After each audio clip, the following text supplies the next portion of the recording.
Welcome to Forensic Friday, where we examine the intersection of true crime, psychology, and the heart of being human in the middle of it all.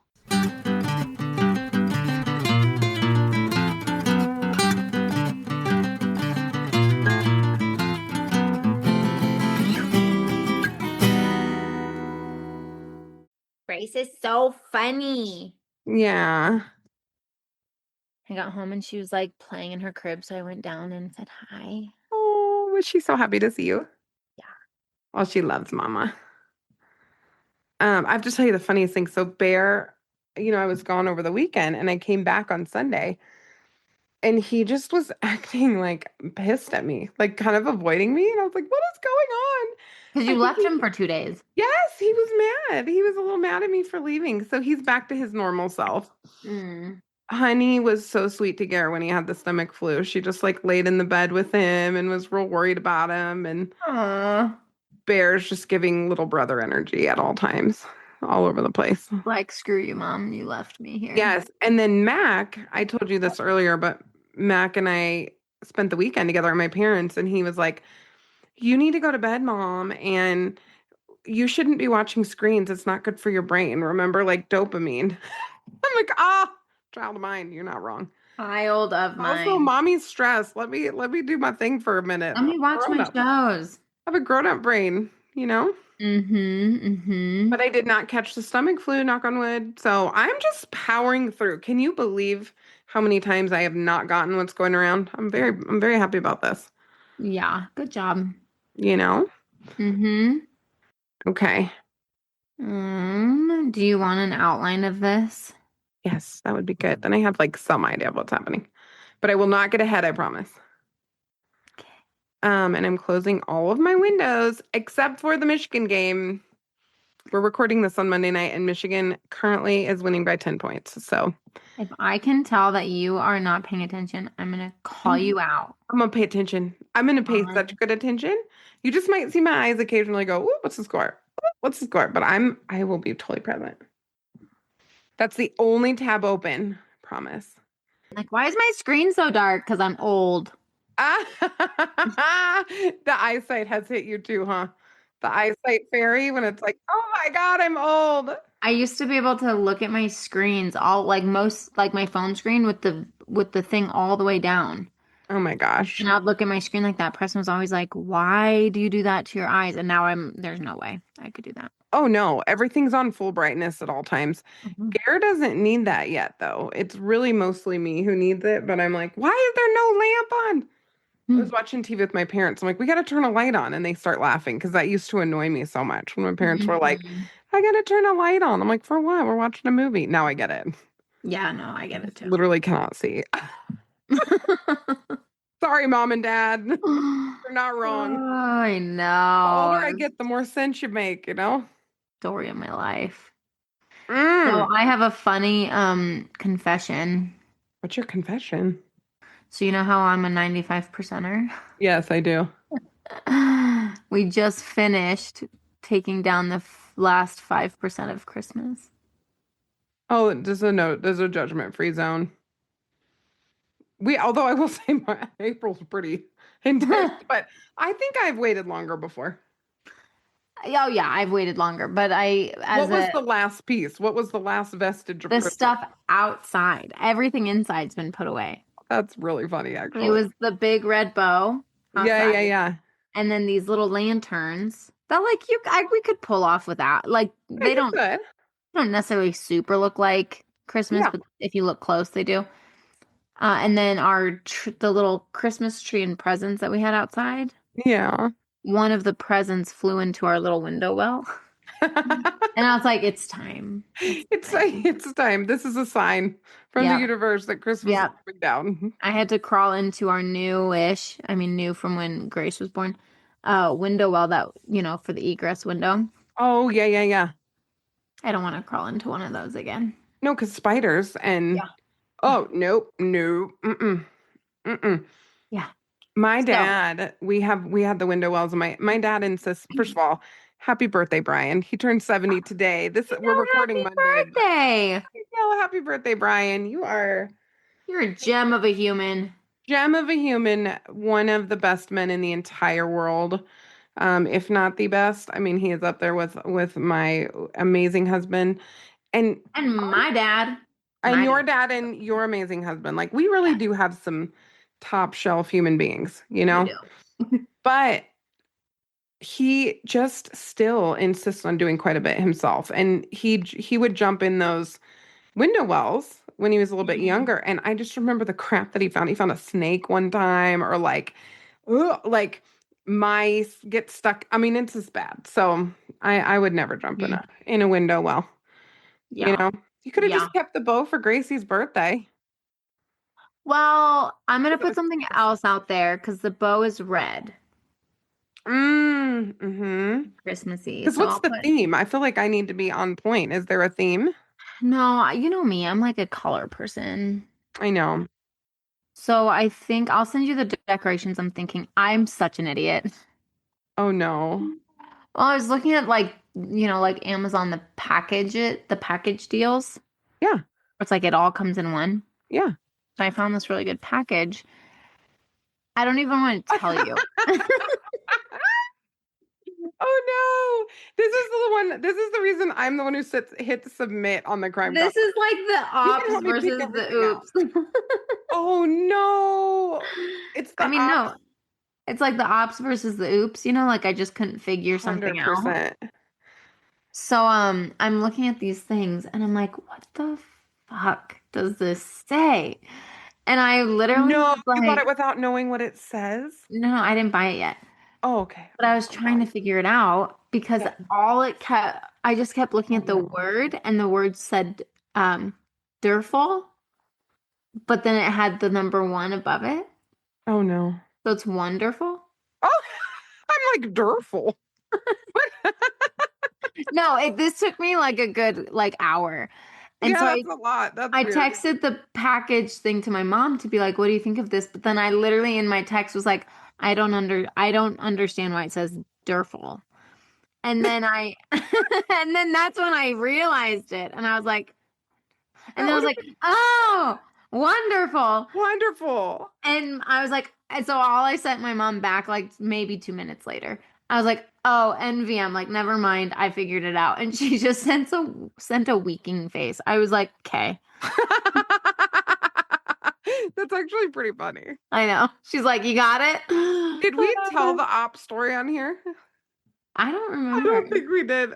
You should tell it. I almost peed my pants. Okay, so I had this old director where I used to work, where Nat and I both used to work. And shout out Diane. And she's genuinely hilarious. Okay. I wonder if she listens. Oh, I'll send her this one for the shout out because it's pretty funny. Mm-hmm. She literally was the brain of the whole operation over there. And so we forget our passwords all the time. Therapists are genuinely most of the time pretty tragic when it comes to technology. Sometimes organization. A lot of therapists are organized, but a lot of us are a little more artsy ideas, whatever. Like we're just in the moment people typically. Mm-hmm. So every time you would forget your password or get locked out, she would change it to oops, I did it again. So I locked myself out because Nat and I have been doing way too much at once. So I get locked out in one browser. I'm trying to get in another browser. It's a mess. And so Nat and I have a shared EHR for some of the work that we do. And so Nat got in and she could do a password reset for me. And so she tells me as she's doing it that she's going to make it. Oops, I did it again. And I'm like, that's too long, Nat. We can't do it. I know we can't do it. But you didn't say that. No, you said, okay. It's too long. I said, that's funny, but it's too long. And you were like, no, I got it. And then I try to log in and I can't. And I'm like, Nat, how did you spell it right? And you were like, yeah, OPP. I'm like, that's ops. Ops, I did it again. And so then she changed it to something else. And we were missing one number off on that. It took us like 15 minutes, but I almost peed my pants. I was laughing because it was like something happening in slow motion. Like I knew it was going to go that way and then it did. And oh my gosh, we're really smart in a lot of ways. And then I think these small moments are humbling. there's a lot of those. I think that we will have a great, like when we teach together, I love teaching with you. You're my favorite person to present with. Okay, wait, really quick. On a scale from 1 to 10, 10 being super pissed, how pissed do you think I made our groups tonight? Oh, I think they actually liked it. Yeah. Maybe a 7.5. Maybe it was not. I mean, we didn't almost have a fist fight. So I feel like that was good. True. But no, I mean, I think that we have these strokes of genius moments, particularly when we're finally at the finish line of something. Mhm. But the getting there, man, there's just a lot of, you know. We fumble our way there, but we get there. Well, we do, and then it's great. It's just getting there is a lot. So Today we're was an example presenting. of that. Oh, we really did. We did good once we got there.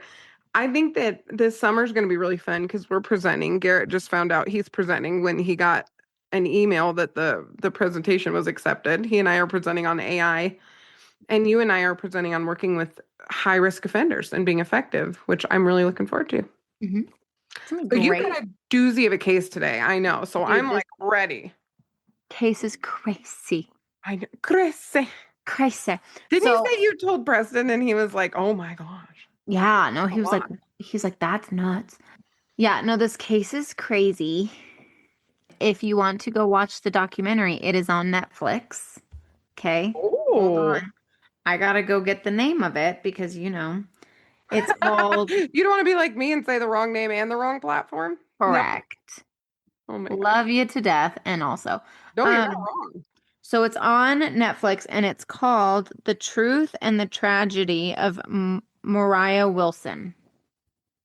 I have never heard of this case ever. I hadn't either, and then I saw it pop up on Netflix, and I was like, I have to be really mindful nowadays of what I watch at times because I started to watch this other one, and I don't remember what platform it was on. I think maybe Prime, but I don't know, and I don't remember the name. But it was about a nurse a NICU nurse. That's all I'm going to say about it.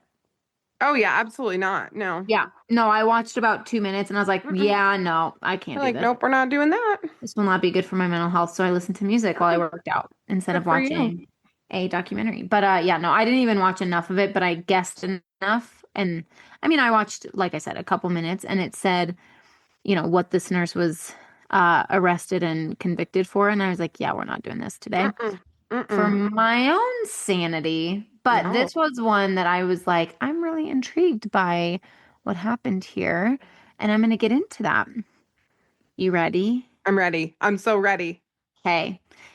So this case is about a young woman named Moriah Wilson. Her actual full name is Anna Moriah Wilson.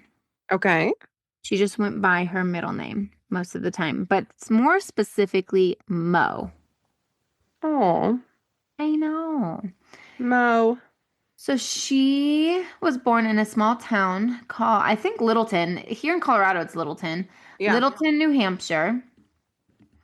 And when she was born, she was described as just a little, they didn't describe her this way, but I would have described her this way based on what they said, like an Energizer bunny. Her mom said when she was a baby, she had lungs of steel, and she used those lungs as she got older to become a phenomenal athlete. Oh, cool. Mm-hmm. So she was just like this little go-getter. As she grew up, she grew a humongous love for skiing. Okay. She ended up tearing her ACL, I believe the same ACL twice. Oh, man. In her skiing season. And so she kind of knew her skiing career was over, but she wanted to be an Olympian. She was very athletic, came from an athletic, adventurous, active family. So after her career with skiing ended, she decided to get into biking, like bicycling. More specifically, gravel biking, which I had actually never really heard of. I would have thought that was like mountain biking. Maybe it's the same thing and I'm just an idiot. But they called it gravel and mountain biking. So I believe they're two separate things.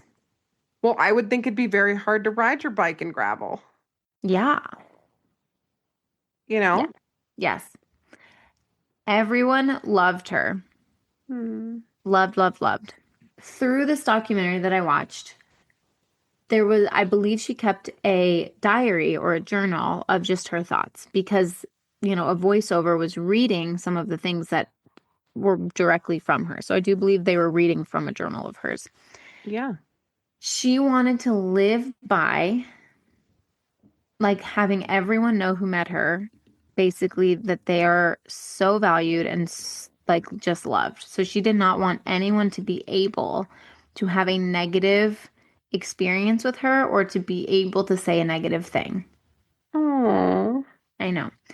She believed deeply in intrinsic value of every human being that she encountered. Not their achievements, not their status, just who they are, just them. I love that. And she genuinely made people feel that way. Like there was not a single person who could say anything negative about her. So on May 11th, 2022, she went to Austin, Texas to visit a friend of hers. Yes. Oh my God. Yes. I have to talk about her. She's phenomenal. Okay. Sorry. So. You're so cute. It's phenomenal. I have to have it. What? You're so funny. It's phenomenal. Okay, so in early May, she went to Texas to visit a friend named Cash. Okay, her name was technically Kaitlin Cash. Okay, goes by cat. Cash, Cash. Oh, I was thinking cat. Okay. No, her last name's Cash, so she went by Cash. Okay. Okay, so she went out to Texas to meet this friend Cash. They had met previously. Their friendship is interesting. They had met previously because Cash was like into all the biking stuff, but I believe she did more of the photography video stuff. And she actually met Mo's family first before meeting Mo. And then they were like, oh, you should meet our daughter, Moriah. And she had been kind of following Moriah through this race and was like, oh my gosh, like she's phenomenal. Basically was like, I already know about her. And yeah, like let's all be friends. So she became like kind of a part of the family, Cash did. Okay. So in May, Moriah went out to Austin, Texas to visit her and was staying in Cash's apartment. Okay. She was this is what I got confused about earlier. She was 25 years old when she went out there, roughly. Mm-hmm.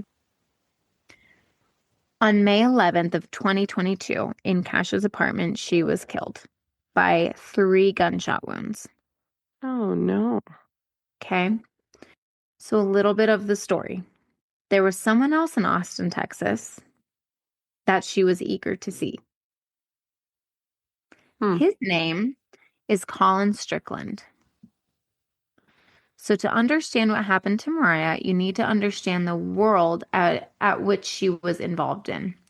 Okay. So she was involved in an elite amateur and professional cycling, specifically the gravel racing scene. Okay, so again, I didn't even know gravel was different than mountain bike. Like my mind was blown when I was listening. Is it like really dangerous or just super hard? I don't know. I mean, I'm guessing it's just super hard, but it's like, I mean, I believe it's like the amount of miles, the fact that it's gravel, it's not a road bike, right? Mm-hmm. Mountain biking, I could be totally wrong about this. Mountain biking is different because I don't know if it's as long of distance as like gravel biking. Okay. Right? Mm-hmm. I'm not saying it's easier or harder, but I think maybe that's part of the difference. I honestly didn't look up too much of that. It's a tight-knit, travel heavy, like around the world, race across the country, long training blocks, close friendship forged on long roads type of community. Okay. Right? Colin Strickland was one of the top cyclists in this community. Top. Okay. Yeah, it must be like sort of smallish. Like if it's tight knit. Yeah. Maybe there's a lot of people who do it, but not everyone's great at it. Mm-hmm. Is that the sense that you get? That the people who are real serious about it, it's kind of small? Yes. Okay. And like they know about each other, right? Uh-huh. Was he like an influencer about it too? Like did he Yeah, have... we're gonna get into that a little bit. Okay. My spidey senses are like, huh. Uh-huh. Okay. So Colin Strickland was a predominant name in the community. A talented, Talented what? charismatic. I don't know where you are. I'm like, Okay, I'm gonna start that. A talented I'm gonna start that part over. Charismatic. Charismatic. Oh, bless. Okay. So he's Okay. a talented. I have to tell you a funny story, Gary. Oh, no. Probably keep this in.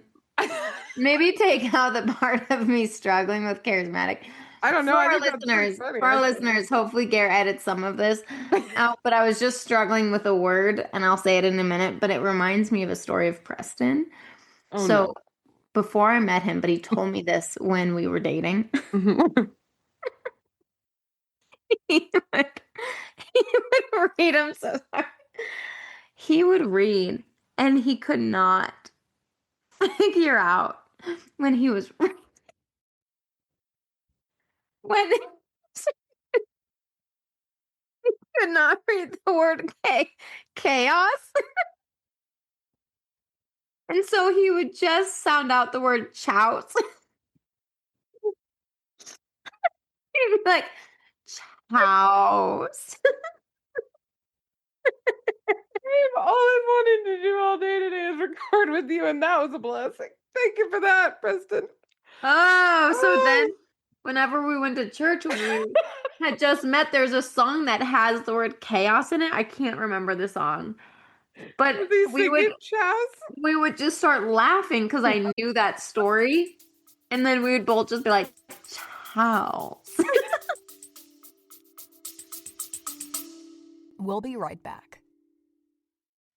This episode is brought to you by Southeast Counseling Center. Southeast Counseling Center is a 501c3 nonprofit mental health provider right here in Parker, Colorado, conveniently located just off major highways. We serve the whole family, from play therapy for kids to couples and family therapy, trauma treatment, psychological testing, and specialized groups. Access matters. That's why Southeast Counseling Center accepts Medicaid, TriWest, and victim compensation, and also offers a community subsidy program to help people who fall in the gap between Medicaid and traditional insurance coverage. And because we're a nonprofit, every dollar donated by the community goes directly towards providing treatment services for people who need help. Prefer to meet at home? Telehealth is available statewide, so anyone in Colorado can access our services. To get started, call 720-842-5553 or fill out our secure web inquiry form at secounseling.org. Southeast Counseling Center, care that is accessible, compassionate, and rooted in the community.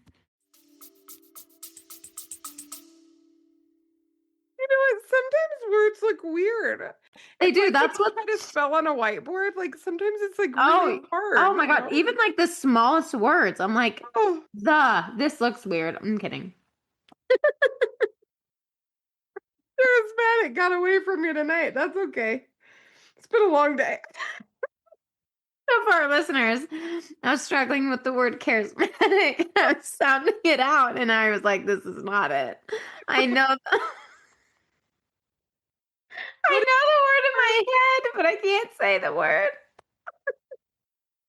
Oh my God, you're killing me.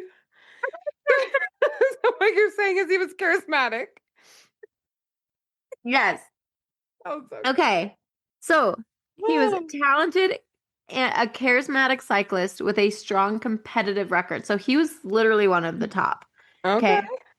He had built a brand around his racing career. So as you had asked, right, he did have a form of influencing in this community. He was very well liked, well known, and by many accounts, he was very aware of his success. I was just going to ask, is he like a little self-important? 100%. Okay. He also had a girlfriend named Kaitlin Armstrong, which is why I'm going to call Kaitlin Armstrong Kaitlin and Cash. Kaitlin Cash. Okay, so we don't get those. Yeah, my brain can't handle two Kaitlins tonight. There's no way. No. So Cash and then Kaitlin. Okay. Okay. So he had a girlfriend named Kaitlin, who had been in his world for years. She worked with him. She worked for him. They co-owned businesses together, like you name it. Okay. She was deeply embedded in his professional life, his daily life, and she appeared to be deeply and perhaps singularly invested, Singularly. singularly invested in their romantic relationship. Okay, so here's what I mean by that. So like unrequited. What? Unrequited. Yeah, but there were interviews with people who were like, who basically like they knew who Kaitlin was, but they basically were like, yeah, Colin and then the girl standing next to him. He never introduced her. Oh, Kaitlin, you poor little lamb. He never introduced her. He never like told people that they were together. People just kind of knew that they were like on and off all the time. So it's like Colin and his stage 5 clinger. Yeah. It's kind of how people saw it. Yeah. But did people know that they were in business and stuff together? Yes. Okay. Yeah. Yeah, I mean, they like lived together and everything. Wait a minute, they lived together? I mean, people knew they were dating, but he just never like. Oh, he couldn't be bothered to introduce her? He couldn't be bothered to introduce her. He was not affectionate towards her, nothing that people could see. But they were it's dating. not like when he would go to events on his own, he wouldn't mention he had a girlfriend. No, I'll bet. If this is about men behaving badly, I don't know that I have it in me tonight, Natalie. I'm telling you right now, I'm so mad at men. I know. Stay tuned. I'll get over it, but Remember, we can't generalize. Again today. Not all men suck, just some. No, honestly, the most men are wonderful. All the men today were great. Yeah, and most men we know are wonderful. We just have a few specifics that are rough. No, this actually, well, you just stay tuned. Colin's not great. Colin's not great, but he was a tough read though, right? So those close to the situation described a pattern that became familiar over the years. He and Kaitlin would date, then split, then they'd get back together. They did that on and off for a long time. Each break seemed like it hit Kaitlin harder than it did Colin. The emotional weight of the relationship appeared to be carried mostly by her. She organized her world around him, his career, his business, his life. For him, it seemed like she was one part of a bigger picture. The imbalance matters because the imbalance, when it meets obsession, becomes something really dangerous. Oh, yeah. We've seen that before. What are you thinking so far? Well, I'm thinking that a lot of women can relate to being important to someone behind closed doors or being important to someone when they're doing something for them, but not feeling elevated in their public life or having the appropriate place then, when they meet people. And unfortunately, it's not uncommon, but it sucks. It doesn't feel good. Yeah. But I'm also thinking to myself, it could be that he had been clear about how he felt about her, or maybe tried to set some boundaries there, but needed her in the business or something. You know what I mean? So I have some curiosity about that too. Well, and one of the things about Kaitlin was that she was very financially strong. And I don't mean like she brought in a bunch of money herself, but she like knew how to run the book. She was basically like their accountant is what it seemed like. Got it. So Colin and Moriah had met through the cycling community. They had a very short, when I say short, like a week-long relationship that had ended before the week that she had passed away. And there wasn't really clarity of like when they had dated, okay? But what was said is he broke up with Kaitlin, like they were on a drive home from a race or an event, and he was like, I cannot do this anymore. So they were still living in the same house, but separate rooms. And then he dated Moriah for like a very short period of time. Okay. Then kind of ghosted Moriah. Not kind of, he ghosted Moriah. Okay. Not good. No. And he ghosted her before she came to Austin or while she was in Austin? Before. Before. Okay. So then she gets to Austin. Okay. And so she's staying with her friend Cash, and she does connect with Colin. But what's interesting is they actually saw him one night, like early on in her trip out, and they had talked, like he gave her, probably one of those like weird side hugs, and he was back with Kaitlin at this point. And so she was back with her or just hanging out with her? Well, they still live together, but I believe they were like back dating. One of those. Okay. But he had invited Moriah to like an event, and he wanted to grab like a event where everyone was going to, but he wanted to grab dinner with her at one point while she was in town. Okay. So he did put Mariah's name in his phone under something different. I can't remember what he put it under, because he said in an interview that Kaitlin would historically check his phone, and she had access to everything. Like she had all of his passwords because she ran everything. And they live together too. So he not only did she have access, but if he leaves his phone anywhere ever, she can get into it. So he was with her the night before she died. Really, the night that she died. And he did not. He was with her the night, I believe the night before and the night of. And he did not tell Kaitlin about this. We'll be right back. If you work with court-ordered clients, you already know the system can be overwhelming. Documentation, coordination, compliance tracking, billing, on top of actually doing the therapy. That's why we want to tell you about Reliatrax, a one-stop platform built specifically for therapists working in the court-ordered space and voluntary treatment. Reliatrax helps you stay connected with probation and referral sources so everyone's on the same page and your clients get the best care possible without the endless emails, calls, and paperwork. And here's the exciting part. Reliatrax now offers Aura, their new AI assistant. Aura helps streamline documentation, keeps you organized, and supports your workflow so you can spend less time clicking boxes and more time doing clinical work. Reliatrax also supports insurance billing, including Medicaid, making it easier to serve both court-ordered and voluntary clients all in one system. No juggling platforms and no workarounds. And the other amazing thing is you have an actual team of people who can support you, not some automated system.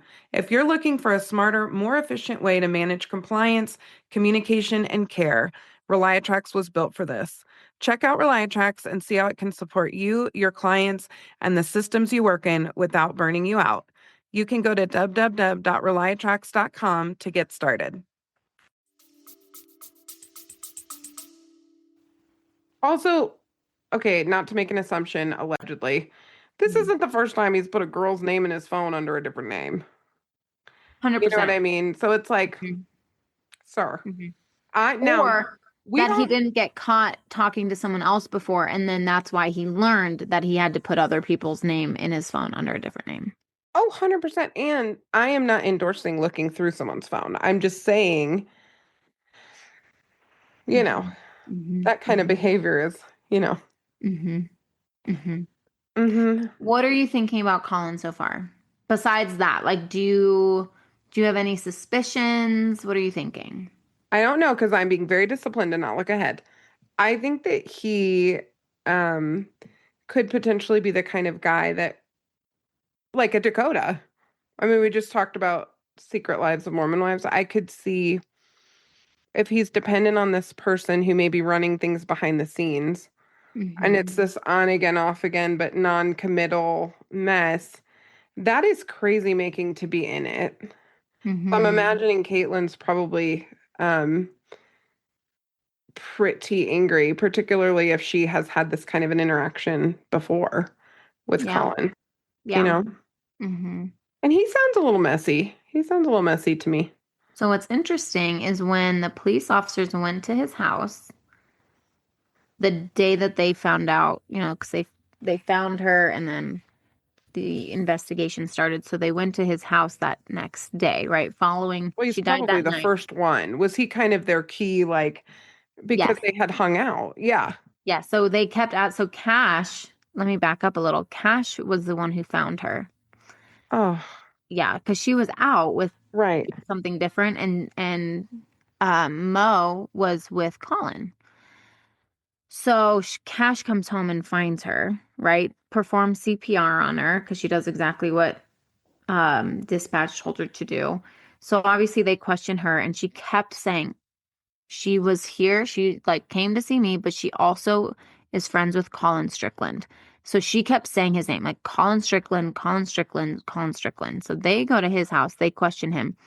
When they get there, the police officer, based on how he appeared, because they're like, oh, do you know Anna? And he didn't know her first name was actually Anna. Not many people knew. Oh, he's like, no, I don't know an Anna. Sorry. Yeah. So he's denying it. And then they're like, what about a Mo? And I believe called her Moriah, not Mo. So he didn't like know her super, super well like some of these other people did. So he's like, Oh, he's no. looking sketchy. He's looking super sketchy. Mm. He's like, no, no. And then they're like, well, like you were with her last night, like Moriah. They were also like butchering her name. Yeah. And then he was like, oh, yeah. And then they're like, okay, well, there's something that happened. Then they tell him what happened, not necessarily specifics of the offense, but that she had passed away. And the police officer, based on how he responded, was like, this guy's suspicious. Mm. Because his reaction there was no emotional reaction, even with the fact that he had been with her literally that night before. So you would expect that to have some impact. Like, even if you think about, let's say it was even a first date and you find out the next day that they're dead, that would be I would be wild. And I don't know what I would do. And even if you're not super emotionally upset, like surprised and weirded out, you know what I mean? He did look it's interesting now. Anyway, I'll come back to that. He did look something, and I'll come back to that. Okay. What investigators pieced together was security footage and witnesses placed a black Jeep Cherokee in the area of Cash's home where Moriah was staying. Okay, so black Jeep Grand Cherokee. Here's the thing.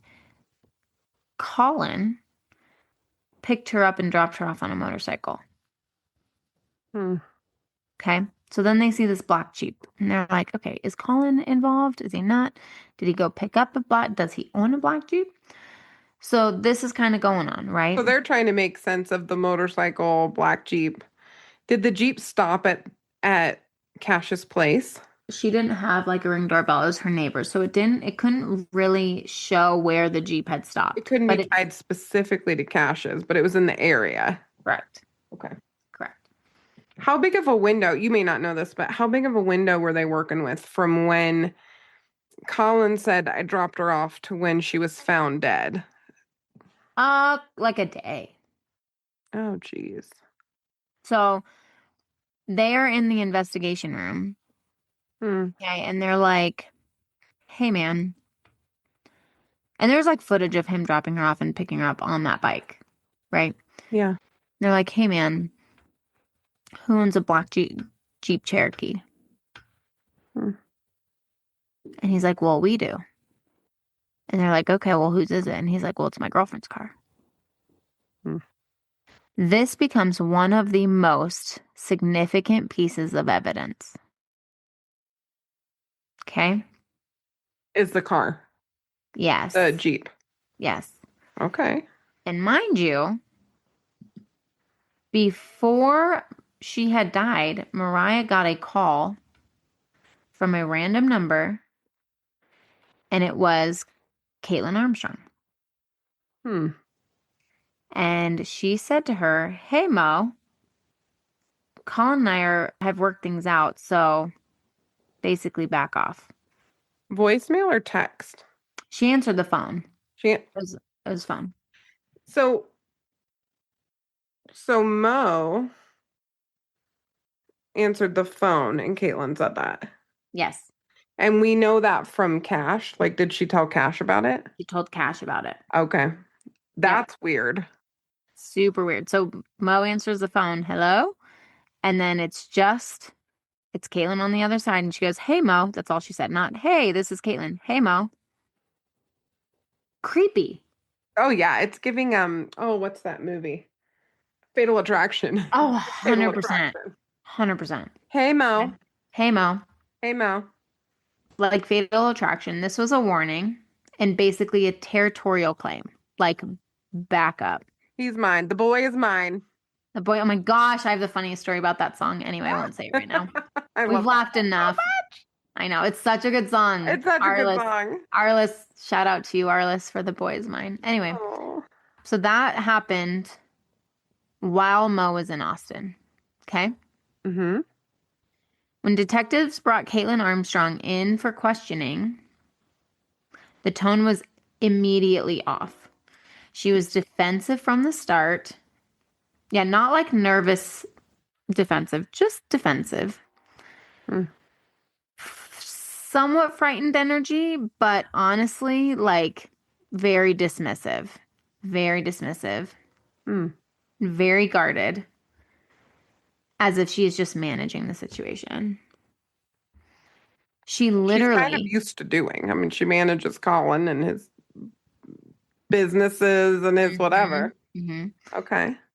So she's technically not arrested. Okay. So they just asked her to come in for questioning. So you and I both know that she doesn't have to be there. She does not have to be there. No. She doesn't have to be there. And they didn't have enough evidence to keep her at that point, or they would have. They still don't know who was driving the Jeep. Right. They have no idea who is driving the Jeep. Okay. So now we have 2 suspects. Yeah. Okay. So either potentially, right? Colin or Kaitlin, because both of them lived at that house. Both of them have access to that Jeep. They were trying to figure out, like, did Colin take his bike, right? And we see this all the time where someone will take a different car, go pick up another. We don't see it all the time. I shouldn't say that. But when we've covered cases historically, right, that's not uncommon. No. Right? For someone to go pick up a different car so it doesn't look like that. And then they, it helps maybe a little bit more with their alibi. So she refuses to answer questions. She totally deflected. And then she literally basically was just like, if I don't have to be here, I'm going to leave.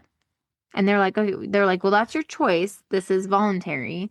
But just know that if you don't answer questions, and the cops are using some of their own tactics, but they were like, if you don't answer questions, and like, we have no other story than to go off of what Colin's telling us. So they're kind of baiting her a little bit, saying like, Colin's telling us this, you're not saying anything. We just want to make sure that like he's not placing you where you weren't, stuff like that. Okay. Which he wasn't, because he wouldn't do that, right? Questions or thoughts?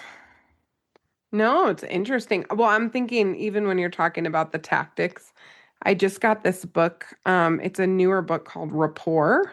One of our coworkers told me about it, and it's about how investigators and people who do interrogations and stuff use rapport to get what they need.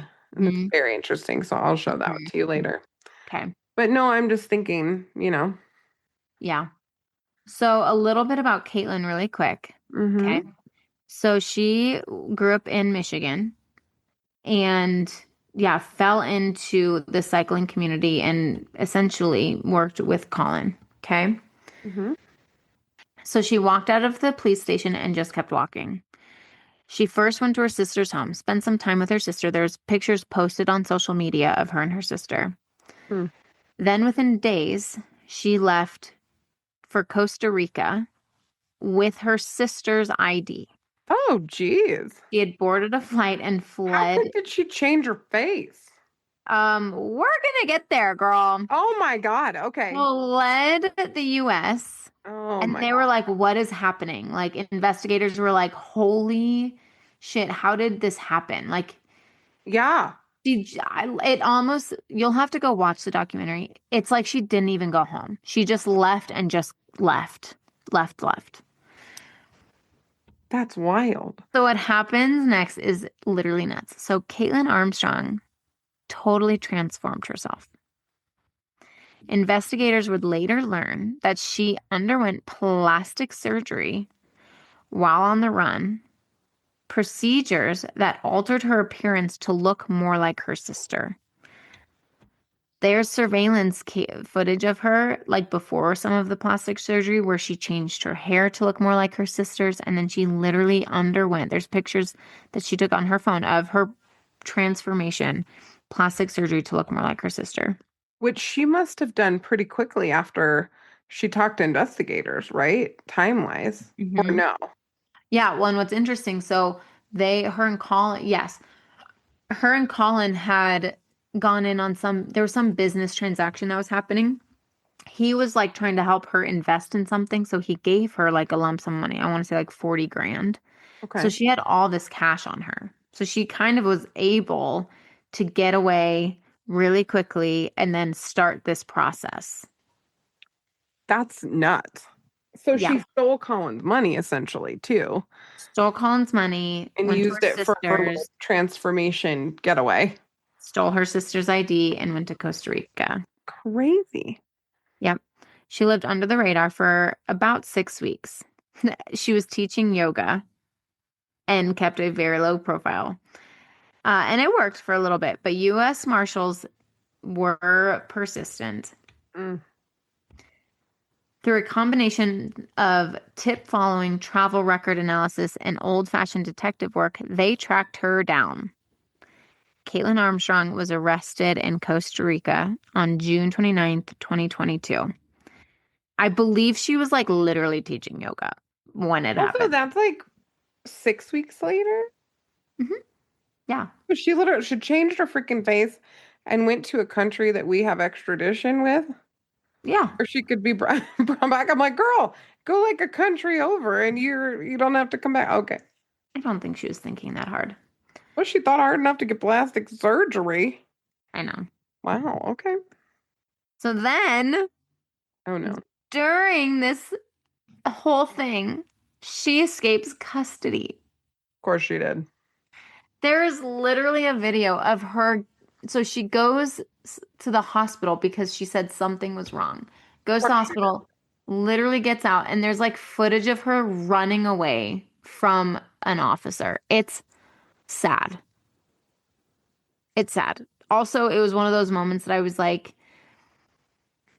I don't know. Let's just say that this officer looked like they were struggling to keep up with her, and the benefit of one thing was that there was a hill that they had to run up and down, and she ended up getting caught. Anyway. My gosh. Also, she escaped from the freaking marshals during the extradition. Yes, so she escaped from the hospital, from wherever she went to get her checkup. Right. Oh, okay. Yes, Yeah. yes. It's nuts. That's crazy. No, it's nuts. These are also white lady things, like Taylor Frankie Paul going through her cabinets in front of the police. No, dude, for real. No one else can do that. Like, how is she not handcuffed to the bed? She changed her face. 100%. Okay, that's fine. Yeah. They're like, 100%. well, you poor girl. Is your head hurting? Here's some whatever. And then we're just going to leave you in the bed. That's probably what happened. Pretty much. Oh, that's so sad. I know. She was ultimately brought back to the U.S. to stand trial. Again, she altered her face. She did all the things, but she got captured. What did the sister say about like the face altering and the stolen ID? The sister was not she did not answer questions. Let's just say that. I don't know if I would have either. I would have been like, that's fair. I don't want to be dragged into this. Yeah, she's nonsense. nuts. I don't know. That's crazy. She already has my face. I'm over it. I want to talk about she already stole her identity. Gosh. So what's interesting is it wasn't until the investigation deepened that conversations months earlier surfaced between her and her friends. On that, in hindsight, that landed very differently than it did at the time. A friend of Kaitlin's recalled asking a hypothetical question, saying, "What would you do if someone came between you and Colin?" Do you want to know how she responded? Yeah. She literally said, "I would kill them." And people, okay, so obviously in retrospect, this looks like super sus, but people say stupid things all the time. Well, that's what they thought she was saying. Yeah, they think that she's just laughing, and she's like, well, no, they did say she didn't laugh. She said it very very straightforward. I'll kill them. I will kill them. But again, I mean, shoot, if I don't think I would catch that. If a close friend of mine said something crazy, I'd be like, yeah, okay. Mm-hmm. So her friends laughed it off and did not make anything of that. The older I get, I know. You The can't older I get, the more I'm like, what do you mean? You cannot make this NPD shit up. work. You and I are always like, if they say anything, we're like, what was that again? Can you speak up? We're also low-key losing our hearing, so that's part of it. But I take stuff seriously. When people say crap now, I'm like, what do you mean? Yes. So going back, before I go into our closing, going back to what I had said earlier about Colin's face when they go tell him that Mo had passed away. He, retrospectively, I watched this documentary twice. He looked stunned. He genuinely looked stunned when I went back and watched it. I don't think he knew what to think. I don't think he knew what to say.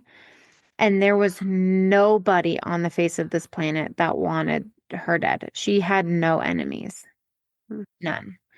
And what's also interesting is her mom was being questioned, not like her involvement or anything, but just, like, do you know of anyone who would want to do this? And she remembers saying to an investigator, the only person who probably didn't like her is Colin's girlfriend.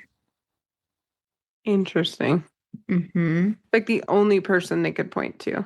Yes. So Kaitlin Armstrong did get convicted for killing, premeditated, Miss Moriah. The scary thing is she stalked her.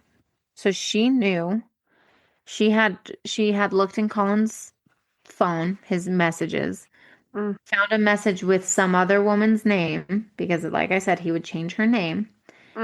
But Moriah had sent him a picture of her on a bike ride.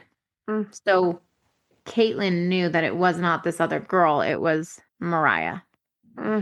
So then she knew where Moriah was staying. She surveilled the home for hours while Moriah was out with Colin. It seemed like she initially wanted to go confront them at the restaurant they were at. She did not do that. Also, they had 2 pistols, one of which matched, obviously, the bullets that were in the home that was used to take Mariah's life. So Kaitlin and Colin had pistols. They did. And it was that Kaitlin. Could have been kind of messy figuring out whose pistol was you know what I mean? Yeah. Yeah, but the casings matched hers. Okay. So she did take her life. She stalked her and confronted her. The first 2 shots were fatal already, and she put the 3rd one in her heart. Good Lord. Yeah, I know, pretty wild. Oh my gosh. And then disposed of her bike like she was nothing. Yep. So sad. In the trial, they call Colin up as, like a witness or, for his testimony or whatever. And he looks sickly. He looks like a different human. And they ask him, do you know the defendant sitting in here? And he said no. Not because he didn't know her, but it was symbolism for him to say, like, I thought I knew her, but I didn't. I didn't know her. Yeah. Oh, that's awful. So Kaitlin was convicted of murder in November of 2023 and sentenced to 90 years in prison. Colin was never charged with any crime, which is good. He didn't commit any crime. That was good. But the question about his role, his secrecy, the mixed signals, and the way he moved through relationships, those questions followed him.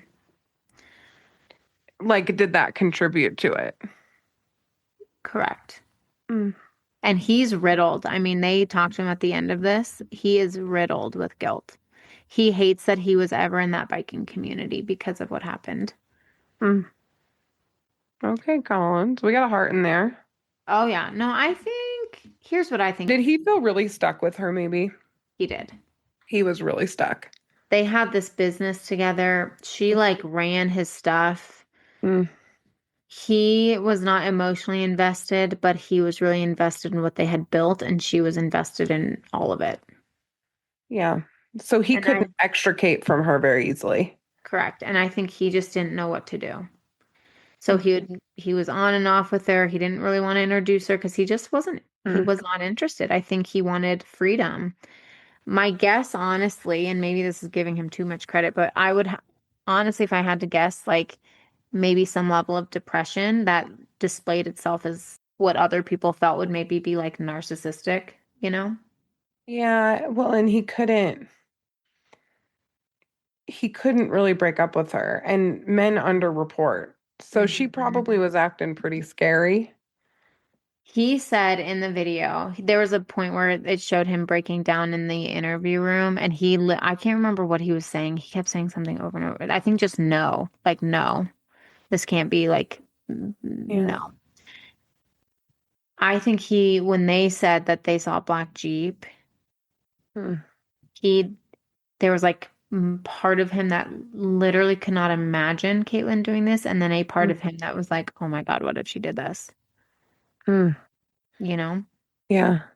So Moriah, from this little town in New Hampshire, running races, making friends, writing notes, showing up, literally just loved people so well. Loved her job, loved everything, right, that she was involved in. Yeah. She did not deserve a thing that happened to her. No one ever does. Mm-mm. There was no one who genuinely didn't like her. I would even say this, Kaitlin didn't know her to not like her. She just didn't like that Colin had another interest. I don't think it had much to do with Moriah. No. No. So Bad. it's super sad. It changed Cash's life forever, obviously. Cash is this just badass. Okay. So Cash stayed in the home that Moriah was killed in. Hmm.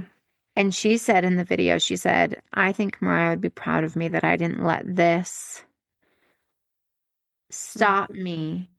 How did she say it? She said it so elegantly. She was like, basically, like, Mo would be proud that she is going to stay in this place where there's such beautiful memories there. Hmm. With Moriah, right? Like there were some really fun pictures that had been taken that day with her and of her. And so she, she chose to see this home as a place of positive memories, beautiful memories versus the tragedy of what happened. She's still very close with Mariah's family. And she was riddled with guilt too. That's another thing, because she had sent earlier that day when Moriah went on a practice ride or a training ride, she had sent her mom a picture of her leaving the door, like leaving the apartment, and saying, she's off on her ride. Don't worry, she's safe with me. And it was like stuck in both of their heads. Oh, that's so And so hard. I know. So Cash was just riddled with guilt and shame and all of this, but she seems like she is really working on her own healing. She's still very close to to Mariah's family. And, like the whole community was super sad, and they've really made it a point to honor her name. Her brother, Mariah has a brother, started training and coaching the biking community in honor of Moriah. And there's like, a certain trail that they do that has her name on it. And so they are really trying to push forward and utilize the life she lived in a way that just brings such honor. So, the heart of this is that, right? That there's some amazing people that surrounded her, that she just also blessed with her personality and, who she was. I think And again, act of domestic violence in a woman. So Yeah. again, it's like this Yep. can happen, stalking can happen, escalation can happen. This involved a firearm. Yep.